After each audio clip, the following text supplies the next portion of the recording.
culminating in the celebration of Rich Yanez's latest book, Cross Over Water, which is for sale back there.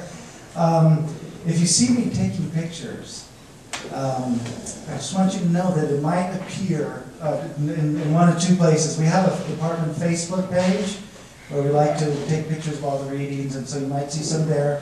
But also, this particular reading is going to be featured on Letras Latinas, which is a blog at the University of Notre Dame run by Francisco Aragon. And they're the ones who do the Andres Montoya Poetry Prize. So we're very excited that they're going to be featuring our creative writing department, and Rich in particular as an El Paso writer in their upcoming blog. So anyway, if I get your picture, if I'm around taking pictures, I'm just not some crazy guy doing that. Well, I guess I'm a crazy guy doing it, but I'm a crazy guy with a purpose, a method to my madness. I'd like to introduce first I'd like to introduce Ryan Perry, who's going to introduce our first reader.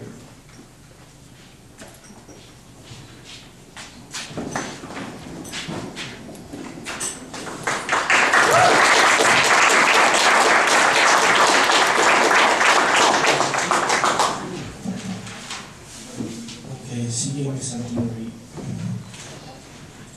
Hello, this is Mari. Do you really think I was going to let Ryan introduce me? You're fools. Ryan's a fool. The only reason I hang out with him is because he has big punchers. Show fists to audience.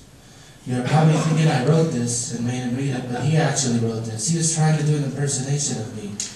But I don't say things like this. When I use the word obfuscate, obfuscate. And he still looks like his mother dresses him. Ryan's still an undergraduate. You should all laugh at him right now. Pause for laugh. They are laughing at you, Ryan. Ryan, they are laughing at you. When I met him, I could barely read or write. My back hurts from carrying him all these years. I have known him 7 years now. We have gone on road trips and taught Bukowski to 12-year-olds. We have written and directed plays for the Border Theater, and started the super-duper charming Elusive writing group, which is really just us two, but it's sad to admit that, so we don't, but he just did, so now everybody knows. Ryan likes my writing. He says there's something foreign and skewed in my worlds.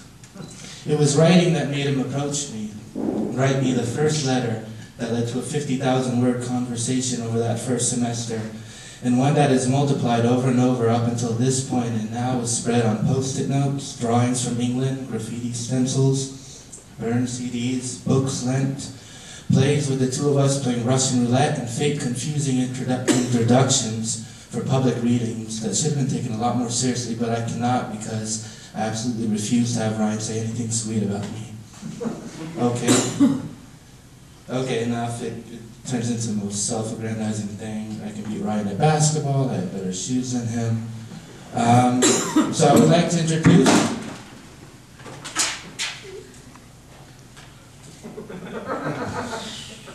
my sidekick, Mari Gomez.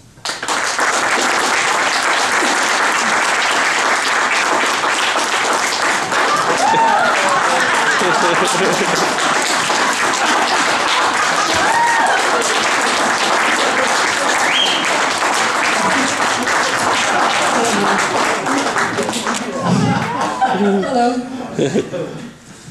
Give me a second. Okay.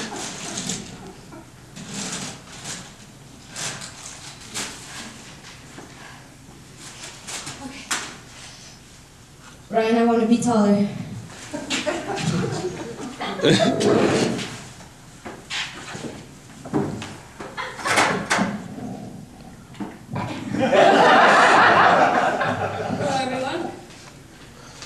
Is this good? Can you all hear me? Yes, that's better. Thank you, Ryan. You did something right for once. Nice.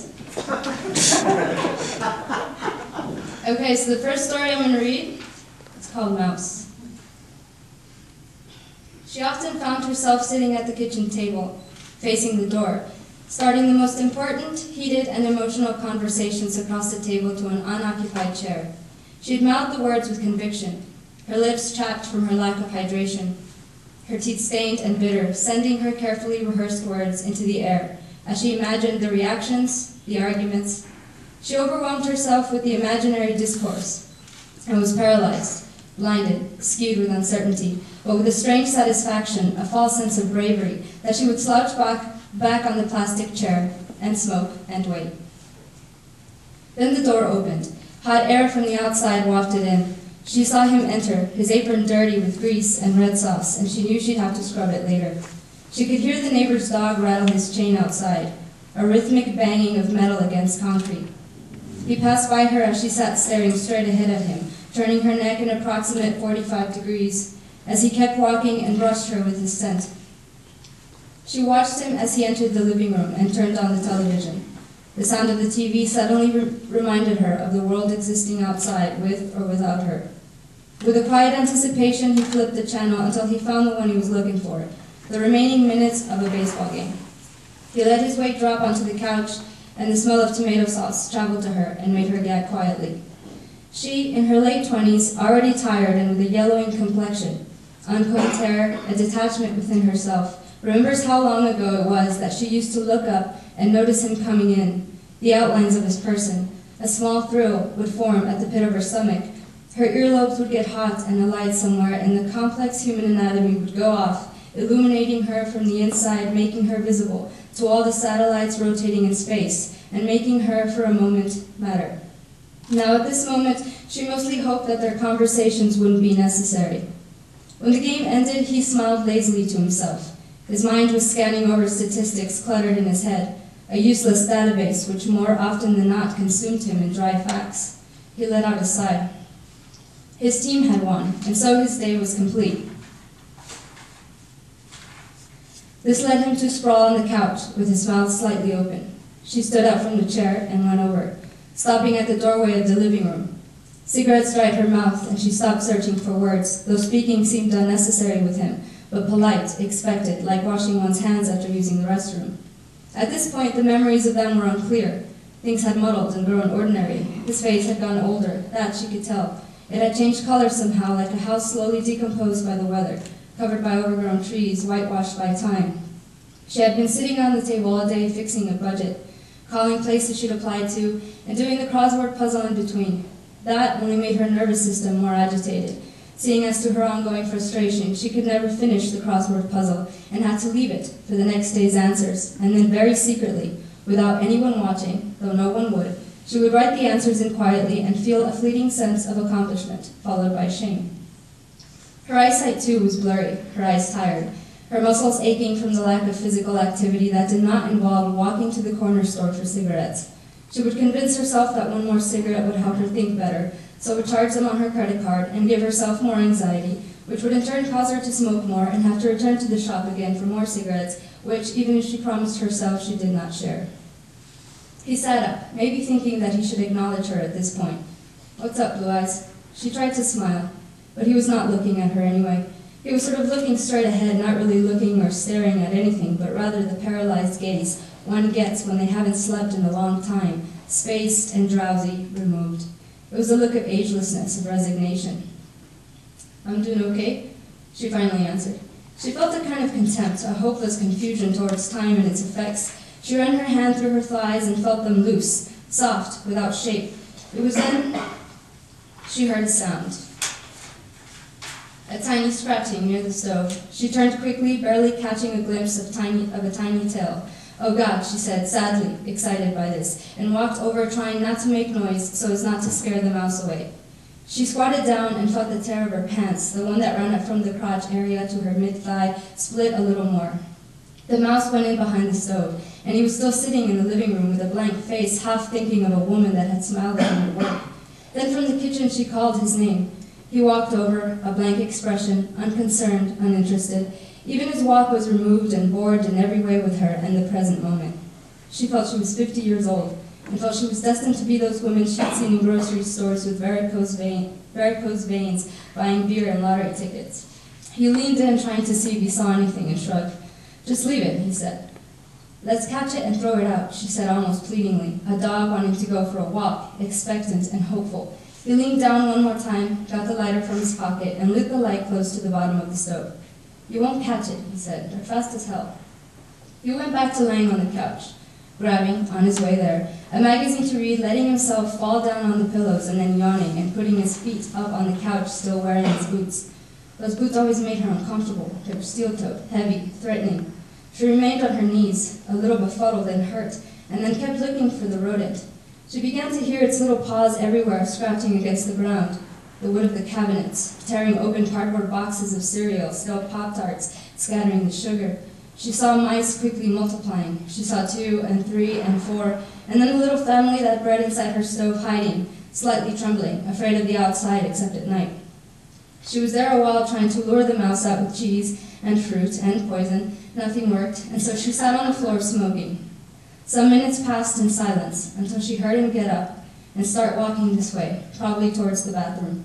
As he passed through the kitchen, the mouse ran out, not calculating his escape route, and managed to cross at the exact moment his foot came down with dead weight. And he crushed it, without knowing it, without regret. He stopped and then gave her a look she had not seen in a long time. And all he could say was, "Oh." He shook the mouse off his boot, shaking his leg, and kept walking to the bathroom. "I'll get some paper towels," he said. A small, discolored drop of blood fell from the bottom of his boot to the dirty floor tile. She sat there unsure of how to react. She could hear the little heart still beating, and the head looking like itself, but slightly two-dimensional. So that's the first one. It's very uncomfortable.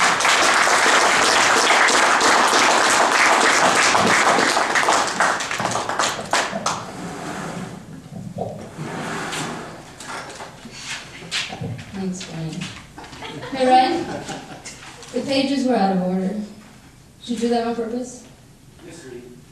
Did you do that on purpose? Yes, Reed. Is that your idea of a joke? It's not fun. Yeah, he gets to hide behind the door. Yeah.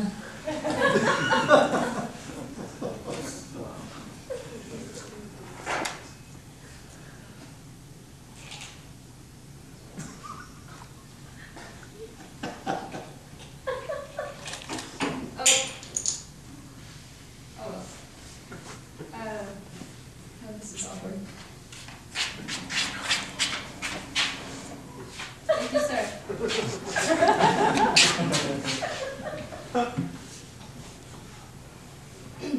The next piece I'm going to read is called Lions. Lions. David was nervous, looking down at the ground and the procession of ants dangerously close to his feet. He began to talk, though it was not his strong point, so as not to let the ants get to his head. "Here they are," he said, "my favorite." David pointed to the lion sitting quietly by a large rock as he felt the ants already start up his leg, tickling on their way up, brushing against his leg hair. The other male lion sat by the water, wetting his paw. "They don't do much," she said. David laughed. "Not here, they don't." His hands were sweating profusely, his eyelids blinking at an alarming rate, making things appear to move faster, in uneven rhythms, in fragments, unorganized. He was highly conscious of his own posture, his unshaved beard, the weight of his belly, and the smell of old rum coming from his breath as he turned his glance towards the large animal who was now yawning, and then at his date, who was standing next to him, fidgeting with her phone. In fact, he had never imagined that she would agree to see him.